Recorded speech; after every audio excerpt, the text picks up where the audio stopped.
maybe too much salt? Oh boy, that's one hell of a title. I get to piss off not only the Undertale community, but also my own fans, who expected something anime-related.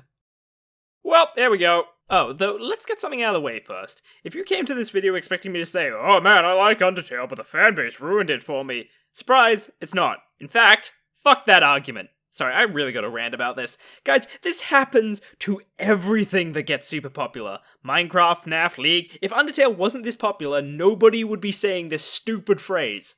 The more popular something is, the larger the number of crazy people, and since the crazies are obviously going to stand out more and get more coverage, the moment something is popular enough to produce multiple crazies, it becomes your association. Look, I can understand you saying that you just associate some negative or weird things with a fan base, and I can even understand certain games bringing out certain minorities, but for fuck's sake, please don't say the fan base is bad, because that implies over 50% when you're probably only talking about 5% at most. Anything kid-friendly is going to bring out cringy screaming kids. Anything with non-human characters is going to bring out weird porn. Any competitive game is going to bring out rages. And anything that leans towards diversity is going to bring out crazy radicals. I mean, just stop for a second and realize that in that game of League you played with that rager, there were 9 other people. I mean, sometimes the number of actual rages will vary, but just remember that the last players that are going to make an impression on you are the ones who don't make a scene. You probably had a bunch of games where there weren't any rages, but you didn't notice because your mind simply registers anger more than it does no emotions at all. The same goes for screaming kids. Stop and realize there could be plenty of other quiet and shy kids on the same server, and none of those kids will probably ever make a fucking YouTube channel. I get that you could say that the not cancer people aren't part of the fanbase because they're not actually interacting, but there's still a hell of a lot of mundane content and mundane interactions that you're not noticing because they're not extreme. Hell, I don't even need to do this whole argument because it's literally proven by the fact that the majority of people clearly outvote comments like these. God, I'm sorry, it just irks me. I honestly feel so bad for people like Toby Fox who must end up connecting this fanbase comment with their own designs. Like, this comment is literally just going to make the designer feel like their creations and decisions caused this, even though their choices resulted in such a huge success and they should be ashamed of literally nothing. Except maybe for Jerry. Okay, rant over, sorry. So, if it's not that, why do I hate Undertale? I don't get it. I just don't. I like this game, right? I think it's good. Maybe even great. But this? This game was a phenomena. How much I liked it was completely disproportionate to how much it's loved. To paraphrase what's in my video, what is good, as a designer it's in my interest to tap into whatever makes this game popular. It makes it easy to understand and learn from it. But for the life of me, I just can't work it out. I hate this fucking game because I can't seem to craft a single theory that explains what everyone loves so much about it. And to add further to the irritation, the whole Earthbound series has been my mortal enemy in the same way for years now. And because this game was inspired by it, God, it just further rubs in how I've never been able to construct a theory backed up with even a small amount of evidence. I just don't get these games. Undertale has pushed me over the edge, and I swear to God, with this video I'm gonna do it. I'm gonna work it out. Or at least crack jokes for 20 minutes, I don't know, fuck it. Okay, so as I say, I think this game is alright, and I think there's only 1 or 2 things I'd criticize as actual problems. But it's not the problems that mean I don't understand this game's success. It's just that I can't really identify enough core engagements in enough strength to explain the popularity. Somewhere in this game is a core aesthetic that I've been missing, something I'm biased to, and we're gonna find it. I'm gonna start by tallying up everything I think is a factor in this game's success. Also, I don't really know how to structure this video, so I'm just gonna rip off Ego Raptor some more. Number 1, the gameplay. There's a couple of different elements going on in Undertale's gameplay. You have the bullet hell section and the menu choice flirt fucking say you're gonna put your deck in them but don't actually put your deck in them system. What do you even call this? So normally with gameplay like this, you're aiming to create a challenge for the player that makes them weigh up their choices. The deeper and more interesting ways to approach a problem given to the player, the better. Just look at any successful game that tries to challenge you to do something, and you'll notice a myriad of different options available to you. It's not a matter of pressing all the buttons, you have to carefully analyze the situation and then pick the correct tools in the right order. And you should never hit a point where you just end up picking the same thing over and over again, or even just the same tool in the same way, or not in conjunction with any other tool. A bad bullet hell game will require you to dodge things only using reactions, simply needing you to press the buttons fast enough. But this doesn't create interesting choices that a good challenge-based games strive on. Thank God, because my reactions are... See, now a good bullet hell game forces you to look at the whole screen and plan your route based around where the bullets will be, sometimes even forcing you to think a couple of steps in advance to ensure you don't get trapped. And Undertale definitely does this. You can see a lot of clever things that are designed to help it. All the bullets move in an easily identifiable pattern. Sometimes what the bullets are even assist you in predicting them. Tears fall down, planes fly from side to side. You'll also see the square in which you play in is disproportionate to the screen, meaning you're guaranteed to see, get a feel for, and have playing time for each bullet before you're forced to interact with it. Except for, here, or there, or... Okay, I mean, when it's not doing that, everything's on the very edges at least, so you have ample time. And it's clear that a lot of time went into playtesting it. It never feels like you've been cheated, and when the designer went for double enemies, he clearly didn't just throw couples together, because areas generally only have one pair rather than mix and matching every enemy, like he could have done, given how easy it would be to program. But no, each enemy encounter has been checked to ensure that you have multiple routes of escape, choices that you can quickly plan out and compare. But while I think the bullet hell sections are fun and well designed, I'm having trouble thinking it's a factor that I've been missing, or even thinking it's a big factor in Undertale's popularity in the first place. The bullet hell genre isn't exactly the most popular genre. I mean, what's the most well-known bullet hell game? What, like Touhou? Who even knows what Touhou is? The bullet hell genre is kinda limited, and while a good one can offer depth, I think we're still waiting on someone to come up with something truly revolutionary to make this genre popular, like the roguelike genre in recent years. And if you don't know what the roguelike genre is, then, how do I describe roguelikes to Undertale fans? Oh, I know! Roguelike games are like Asriel. You can't save them. Right now, I just think the gameplay depth you get out of forethought and planning around patterns of bullets simply isn't enough to compete with other games. What with the dynamic abilities and the greater map plays, even things like inventories and items are less used tools in bullet hell games. In fact, even in Undertale, the inventory doesn't really offer you much in terms of depth. A couple of the item choices are interesting, but mostly it gets reserved for generic food items that you use in the same way each time, i.e. when you're low. Most of the time I just ended up using my items for jokes. Hey look, my real life inventory! So what about the other half of the gameplay? Well, I wouldn't say it's anything in particular towards the challenge engagement. So, like in Undertale you have an enemy and a bunch of choices. Now these choices aren't like attacks or abilities, or at least, physical attacks. They're specific to what monster you're fighting, and the actual actions are based in English, rather than very clear objective actions. Joke, flirt, comfort, your move, dick move, remove. When you want to create an interesting combat scenario for a player, you aim to give them a challenge, and then give them the tools and information to make a really informed decision on how to beat that challenge, rather than like hallways or single target damage. Oh man, how should I use this low cooldown ability that does reliable damage and nothing else? Answer whatever the fuck you want! Now while you do technically have a lot of choices in Undertale, the key here is informed. Because the choices are based in English and therefore interpretive, a lot of the time you end up shooting in the dark because you're just not really sure what this vague word means in the context of the fight. That's not to say all of them are effectively trial and error, but the best this system really gets is to give you a monster and some information, and based on that you go through a multiple choice quiz and pick something you think will elicit a positive reaction. Now that's definitely better, but compare this to games that are known for their challenge aesthetic. It's not just a single multiple choice, it can be a number of choices, the order you make them in, the best deal with a really interesting mechanic that can be used in almost infinite ways depending on the scenario you're presented. I really don't think this menu really offers much in presenting an interesting problem for the player to tackle. No, I don't think that's the point of this mechanic. If anything, this is designed to be a vehicle. A vehicle for... Number 3! The comet! How does he do that? Yep, this mechanic here is far more suited to creating comedy than interesting combat scenarios. Where the challenge option would be to observe the monster and pick the act you think will give a positive reaction, the far stronger engagement you can get from these fights is to choose the funniest action. There you go, buddy. No more decorations. Aren't you happier now? I don't know what you guys are talking about, but this is the true genocide run. Also, yes, fuck you, calling it the genocide run. The term isn't supposed to be accurate by definition. The genocide run caught on because the feeling you get from the word genocide best represents the brutality of it all. No Mercy doesn't quite capture murdering everyone you know and love and then walking all over the shitty excuse for a garden. I was cutting your weeds for you! You should be thanking me! But an English-based system where the creator decides all the multiple choice options is the perfect place to make jokes. As a designer, you have so much potential in every part of your design to make whatever you want. Monster attacks, lines, descriptions, interactions are made from scratch and are based in writing and art. You can't make too many jokes out of a traditional RPG with set rules, abilities, and a purely mathematical situation. Unlike Undyne, everything is too concrete.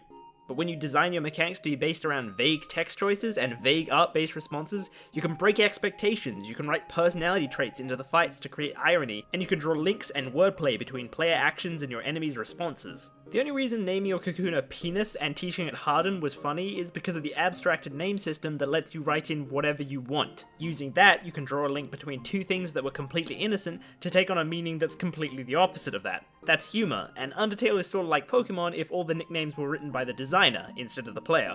It's also worth noting that the game discourages you from even using the menu choices as a challenge engagement. Because you know the majority of these actions result in jokes, you're basically going to want to go through all the options anyway.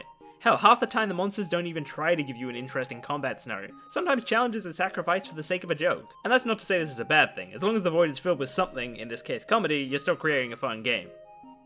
And I mean, to be fair, there's a couple of exceptions to this menu being purely for comedy. Particularly in the Moffat boss fight, the final boss fight, and with this hunk of dick magnet. What's that? You ran out of batteries? What do you take? D batteries? Cause I'll put my D battery inside. All of these fights have wagering mechanics that have you question how much damage you can get away with taking for certain rewards. In Moffat's fight, you can sacrifice money to make the fight easier. In Meriton's fight, you can win by raising your ratings high enough, and each action you make gives you more ratings based on how much damage you think you'll take. With this setup of options, you'll be considering your choice each time with all the different factors that are changing. Your health, how many items you have in your inventory, how difficult you're finding the gameplay. All these changing factors make the choice dynamic and interesting. Finally, the final boss uses a similar wagering system, but this time you see the attack name before you face it, so now you're asking yourself if you want to stock up on healing items because you think you can survive the next move, or do you think you're in imminent danger and you need to reduce the damage for a more powerful move. They're all really interesting choices because they don't simply ask you to solve a math equation, like some RPGs seem to be. They push you to make abstracted decision making based on how you as a player feel about your skills. Ooh, that took a while, but now I can finally spare these guys. Wait, what happens if I make moves on his man now?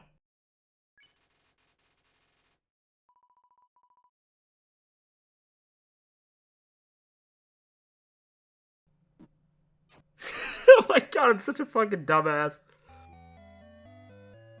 Unique, our fate rests upon you. Unfortunately. Anyway, wagering mechanics. Something worth noting though. The Meriton, Muffet, and the God of Hyperdeath. Look at these cute little feet. Ah, no, the feet! They will replace the little comedy lines the game usually presents you and instead gives you a bunch of wagering options. So ultimately, I don't think this makes much of an impact to popularity, since by switching engagements rather than overlapping them, I don't think you're really increasing how engaged the player is. That's what I think I'm really looking for, an engagement I haven't noticed that's overlapping everything else. It's really difficult to do, but if you, for instance, made these wagering options also somehow funny as well, I mean, I don't know how, but experiencing multiple aesthetics in the same second would definitely give the player a much stronger impression for the amount of time they put in. Dark Souls, for instance, is famous for this. Wow, look at this amazing view! Mind you, there are some obvious examples of this happening that are very common. It's very easy to get atmosphere and story at the same time. Some core aesthetics gel well with each other, but a lot of the time you get these weird design dichotomies, and those are just so interesting to me. Like the horror and challenge game dichotomy, where you need to give the player information about the monster so they can make informed decisions on how to beat it, but the more info you give them, the less scary the monster becomes. It's the fear of the unknown, and you're detracting from it. Sorry, I didn't mean to get so deep in theory. Well, I mean, I did because I scripted it, but... By the way, if you're wondering what the fuck I'm talking about with the whole engagement aesthetic thing, there's a video for it. Here, have fun. Anyway, back to comedy. I like this dog. My life is in mortal danger. I'm okay with this. So the comedy isn't restricted to gameplay, definitely not. In fact, comedy is probably out of everything the core engagement of Undertale. Comedy is the one thing that's consistent throughout the entire game. The overworld, the flavor text, hell even the genocide route. The one place you'd expect it to be all serious? Nope. Humor. Dark humor. This game has so much comedy. In fact, it has too much comedy. It got to the point where I started to preempt jokes. When my game froze on me that one time, I literally stopped and waited 3 minutes because I thought the game was fucking with me. So is comedy the factor I was looking for? Not really. I've always been able to see the comedy, and it's one of the major factors that added to the game being fairly successful in my eyes.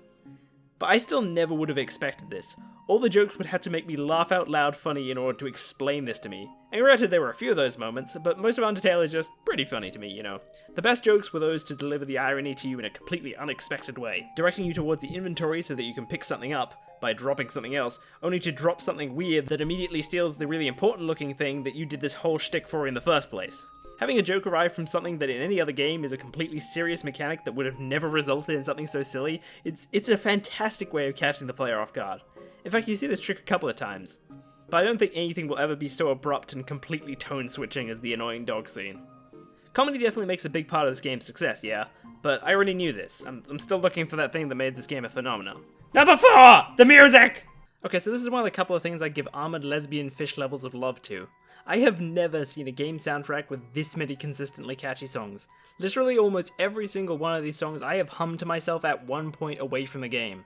I wish I could go into depth and explain why the music is so good, but as of yet, I really haven't done any theory crafting into music, so I can't exactly back this up besides, hey, listen to this song, isn't it great? I still don't think this is a factor that I'm looking for, even though it does overlap. I mean, yes, every track is really good, but all games have music, and a lot of them tend to be good, and even when it's not, I'd argue even mediocre music has some effect on the player as an engagement. Oh, and hey, side note, what about that fanbase, eh? They're debatably just as good with their songwriting. One guy made this song Stronger Than You for the Sans fight, and it's amazing. Number 4! The atmosphere! Okay, so Undertale isn't exactly the prettiest of games, but to be fair, 30 years of video games have proven to us that aesthetics are nice to have, but by no means necessary.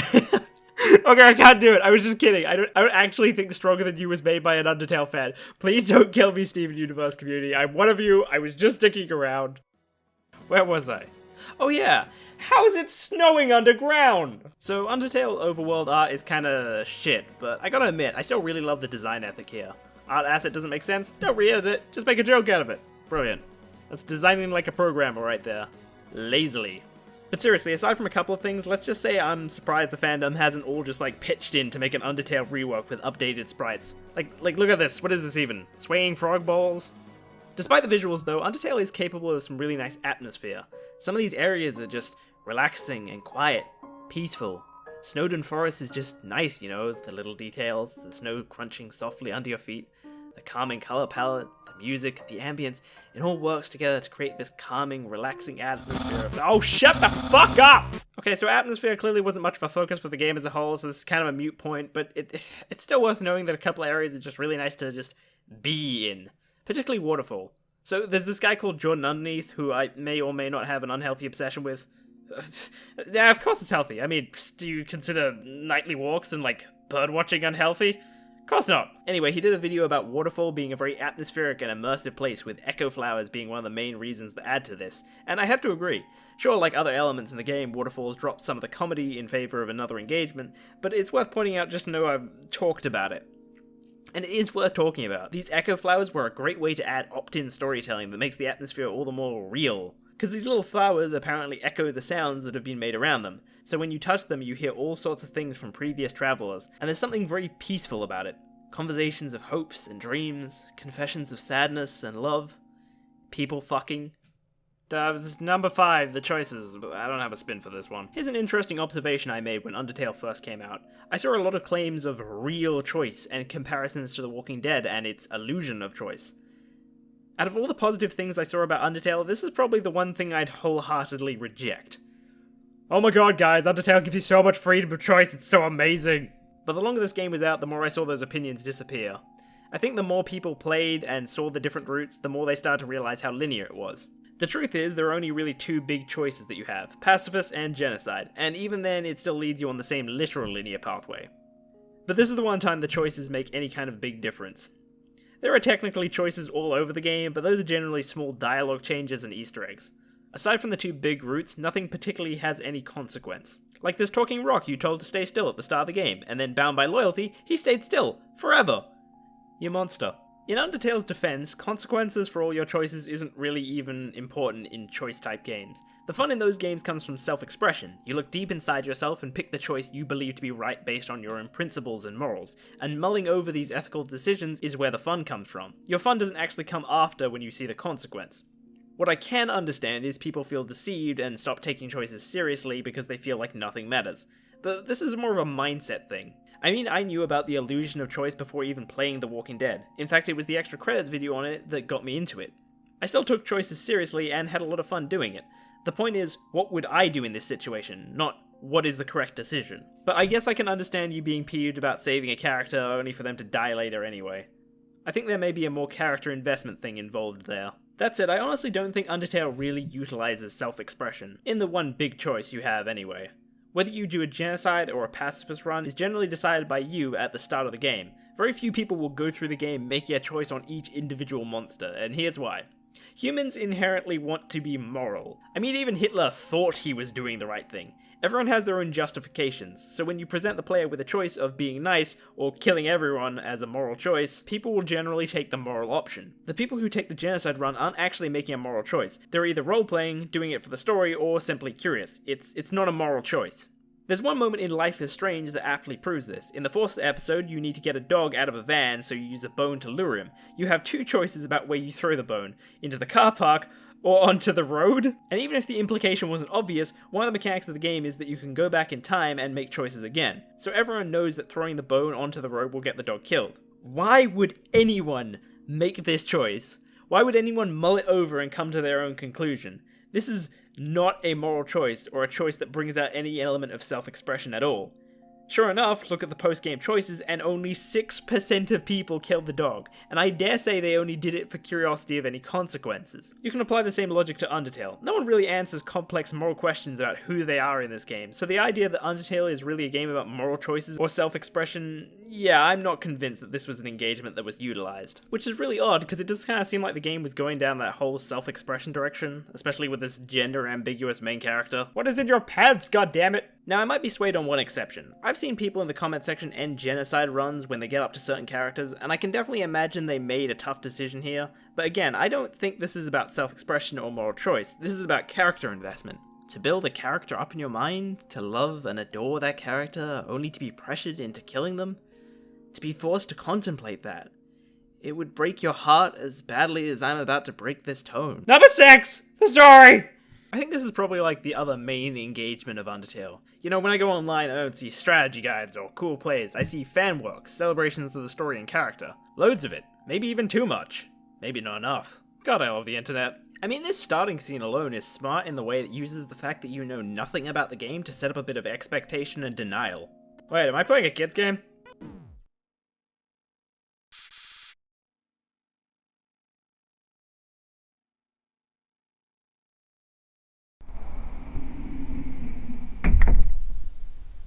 I think just in general though, the first arc of the story is probably the best. One of the main features it has is Toriel is introduced, who is wonderful and caring. She's a very redeeming character, and she's undoubtedly going to be the first character most players adore. I was actually kind of disappointed that there wasn't an option to just stay with her forever. But then this little arc has a twist in it, where it starts feeding you clues and mysteries. Toriel is blocking you off, and you don't know why. It's ominous, it's intriguing, and ending off with a fight with someone you obviously care about, and the reveal as to why this is all happening, I love it. I think if the whole story was as good as the Toriel arc, I could understand Undertale being as successful as it is, but with the exception of one thing, I don't think it was. I mean, for starters, the arcs before the finale seem a lot less plot-related. After Toriel, things felt different. Your relationship with her had changed, the situation had changed, you were out from your shelter and in the world of monsters heading towards Asgore. But until Asgore, nothing really changes about that. Most of the arcs were about introducing characters, and most of these characters don't really change themselves within the arc. You don't even really see Flowey until the end. The one character surrounded by mystery, the one thing that could provide mystery, is excluded. Well, unless you count where Sans and Papyrus came from as a mystery. Oh man, it's so mysterious. Who are they? Where do they come from? Bitch, this is the underground. Of course there are skeletons. Theory over. I mean, maybe there are some exceptions to this, but we'll get to that in a bit. These couple of moments are probably the story highlights, but the majority of time spent before the finale isn't plot heavy. That's the point I'm getting across. Furthermore, I don't think any of the characters are really as well designed as Toriel. This character is sweet and caring. She makes an immediate impact on the player because she has these strong, redeeming personality traits. Why the fuck a goat, though? Could you have picked a more satanic symbol for a mother figure? Toriel feels much more likable than other characters. And by making her the tutorial character, she is in a position to do you a favor and help you. You like this character not only because she's nice, but because on some level you are indebted to her. I mean, in contrast, some of the others even have traits that demean them and make them unlikable. Papyrus is egotistical and obnoxious, Alphys is annoying and self-conscious, and granted, these two get better as the story progresses. Alphys gets more confident, and her accomplishments as a scientist really start to show more, and you find out that Papyrus has really nice intentions. But I don't know, for the parts I was introduced to these characters, I couldn't enjoy my time with them anywhere near as much as with Toriel. I mean, Mettaton's pretty fantastic, not necessarily endearing, but very distinctive. Other characters like Sans and Undyne don't have any traits that make me dislike them, but not a lot to make me like them either. I think they're all okay characters, but I wouldn't exactly say they're anything special. Also, don't get me wrong, they're funny, right? They're all funny. And it's hard for me to tell what kind of an impact comedy makes on character investment, so I don't know quite how to approach the analysis for this, but for simplification's sake, they're all funny, so in terms of comparison, I guess it cancels out. Mind you, it's worth noting that the fan vote for Papyrus is way beyond my expectation. There's a fair amount of resentment towards Alphys, which lines up with my theories, but Papyrus is actually one of the fan favorites, so I don't know what the fuck's going on there. Someone in the comments, if you could explain to me why a guy who thinks he's all that in a bar of soap, when he's very clearly not, and also can quite frankly be kinda rude, is loved by the community, please, go right ahead. I mean, you could say, well, it's all done in comic relief, or he gets better, but then why doesn't the same logic apply to Alphys? I don't get it. I think after Toriel, the point which is strongest is probably the true pacifist run arc, I guess you could call it. The situation here feels a lot more dynamic, and the stuff that's going on is pretty inherently interesting, like diving into this creepy-ass laboratory and investigating some more mysteries, and in terms of development, this is where you get the change in Alphys, Undyne, and their relationship with you and their relationship with each other. It's better you two are lesbians, because that is perfect dick-sucking height. You're damn right something smells fishy. I'm happy with the joke. I'm not proud of it. Also, my god, the Undyne dating scene is like the funniest thing in the whole game. This cooking book that Alphys gave you, it wasn't titled Shokugeki no Soma, was it? I should note though, one of my criticisms with Undertale is I think the true ending is a little convoluted, to the point where upon going into the last boss fight, I wasn't exactly sure how Azrael was Flowey and why, and just generally the details surrounding that. And I think part of this was due to how some of the exposition was handled, filling you in on some backstory with some vague wall scribblings and other important expositionary dialogue delivered through jelly. More on exposition in this video here. It wasn't really until I watched a bunch of videos that I felt like I actually understood even sort of the surface level story, really. Don't even get me started on fucking Kara. But I think the fact that there are videos out there called Undertale Explained is probably a testament to the fact that the ending of Undertale could have been executed a little better. Wait, hang on, is Undyne a piranha? Huh. Maybe that's why there are so many skeletons running around. But I think overall the story is solid, not counting comedy as part of the story. It has some high points and some points, you know, and all of the characters have redeeming features at some point, so I guess I wouldn't say any of them are really unlikable. And the story changes enough for me to say that it's one of the biggest factors in Undertale's success. But we're forgetting something, aren't we? Number 7. The genocide route is awesome. I've expressed my love for killing characters before. Sacrificing a character can be used to stir so much emotion. It's an inbuilt plot twist and an emotional high point, but it comes with the price of not being able to use that character in the story anymore. And there's only so many times you can trick your audience by faking a death before they stop falling for it. As it turns out, a game like Undertale with 2 separate routes is the perfect place to implement literally killing everyone, because as a designer, you don't lose the potential of characters in the story because you still have the pacifist route. Furthermore, since it's the player doing the killing, you don't need the justification from the killer for every character. It's super easy to make a story where this one character just kills everyone. All of the character motives are right there in the player.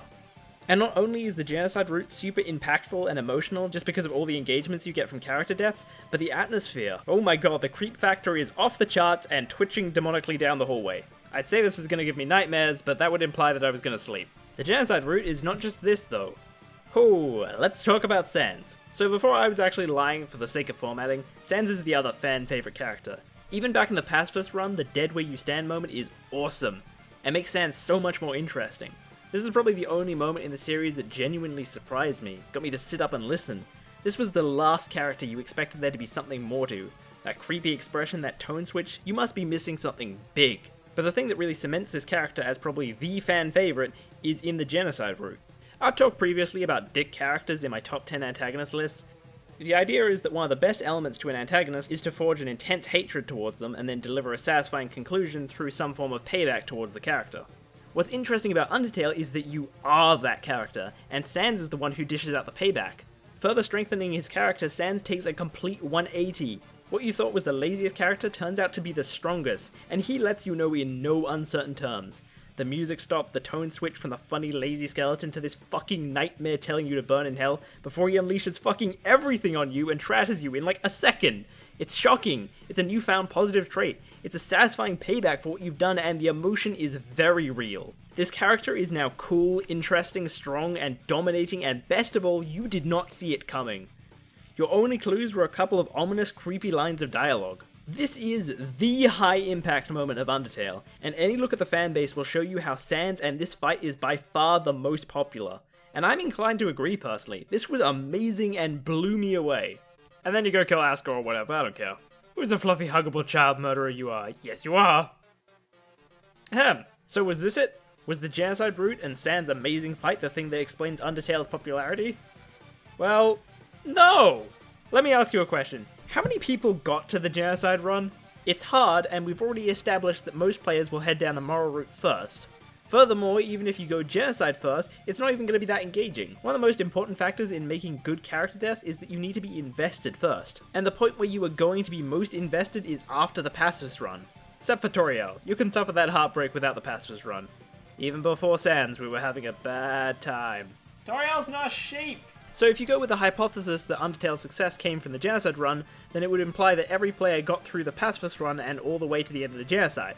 But they can't have, and most of the people that would have brought this game to this much success would have dropped it well before finding out about Sans, unless they already liked it, at least getting them invested enough to complete the pacifist and search online for the rest.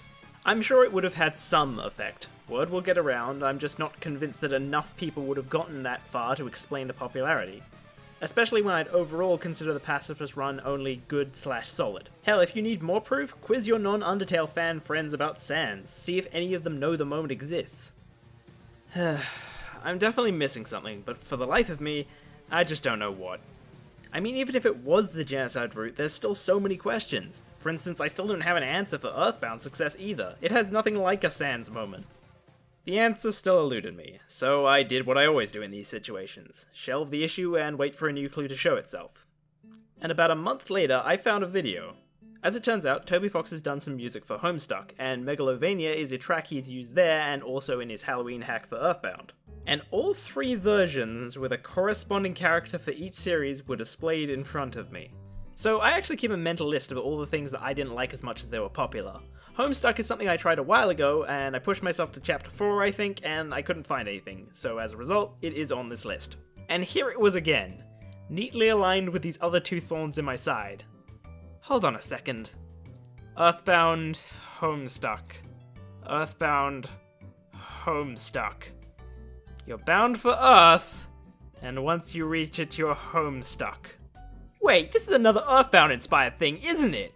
And from that point, it was easy. With two franchises, any commonality could be a coincidence, but with three, even I can see the core engagement. The commonality that spans across these games, and oh my god, how could I have been this stupid? It's originality! Of course, it's fucking originality! All of these things are weird and quirky. Homestuck is a Flash webcomic of all things, with contrived, quirky game mechanics and armless characters and some of the weirdest, damn near pointless ideas. Like, look at this page! Each keyboard key plays a different note and animates something different. Why? Undertale and Earthbound have incredibly unique enemy designs. What's this, or that? That's not a fucking orc or an elf, what the fuck is that? And it's not just that, these three things are all bursting at the seams with the bizarre. Look at this, what is this even? Undertale has goats on cell phones. You live in a cave, how do you even have reception? Are these antennas? Are you a goat or a floppy-eared Wi-Fi hotspot? I don't fucking know. Seriously, weird shit is just everywhere. You also need to reserve your chair, your silverware, your food, my what? My sanity? What the fuck are you? Why the fuck are you? You could have just designed this to be a normal fish waiter, but you did this! There's no reason as a designer to do that.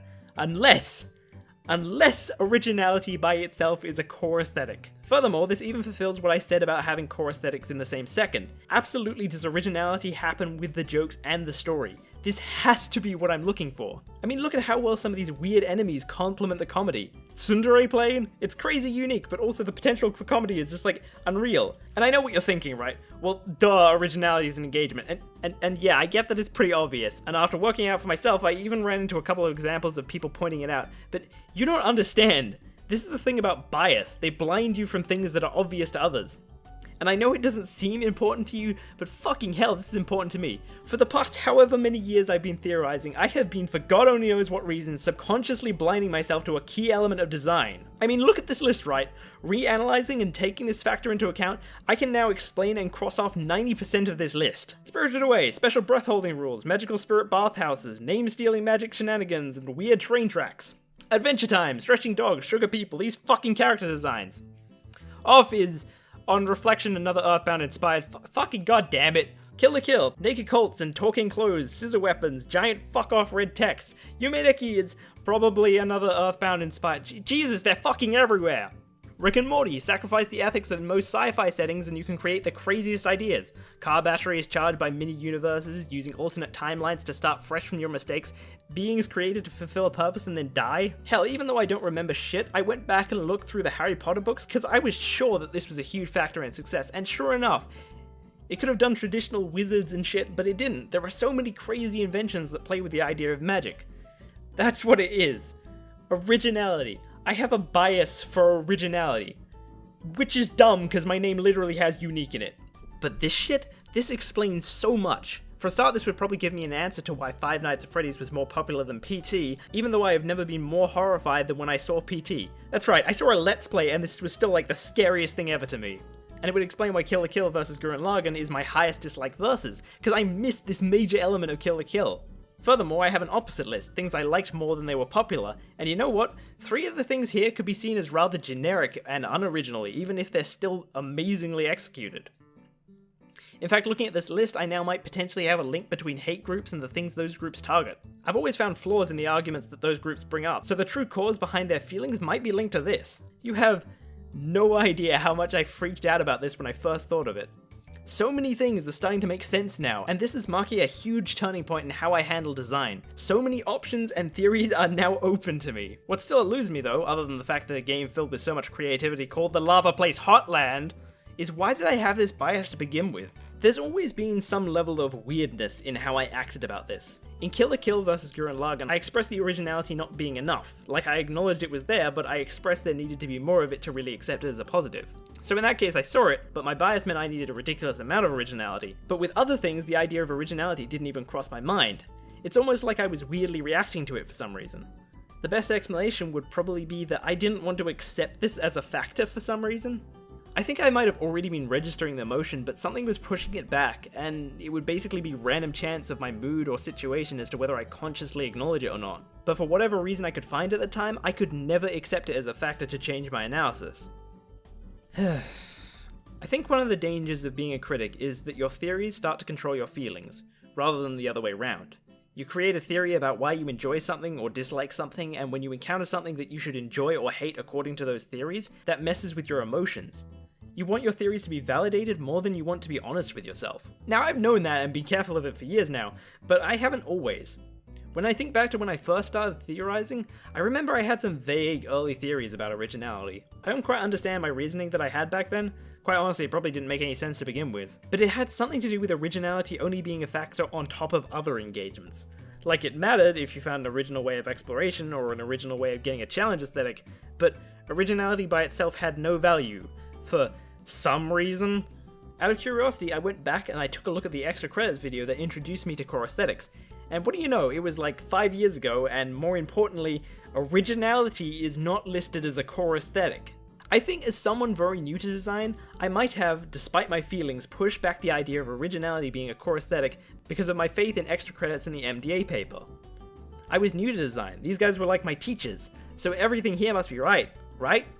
Rather than question that for myself, I guess I must have accepted it as gospel. And so I locked that into my mind until I forgot about it consciously, only for it to become a brick wall in my subconscious that I awkwardly danced around without ever questioning why. Even more interestingly, since it's possible I simply wasn't consciously registering my emotions, I guess you could say I was doing it for research like I was with Ruby, but what I didn't mention is I went through this phase of consuming all Undertale content on YouTube. Also, I managed to watch a Let's Play for each Earthbound game when I was a kid, all while holding the belief that it wasn't that great. God only knows why it took me so much introspection to realize how weird that was. Additionally, probably the main reason I like Jordan Underneath is because he's so unique, so like, what the fuck? Part of being a critic is reading each of your emotions well enough to understand what triggers them. It's possible that what I'm feeling, that thing that's persuading me to find extra content for these things I deem not that great, is actually the feeling you get from originality. I just haven't been registering it consciously as enjoyment because of this bias that I've had. Then, I guess... Hold on, let me start over. So, I kinda like Undertale.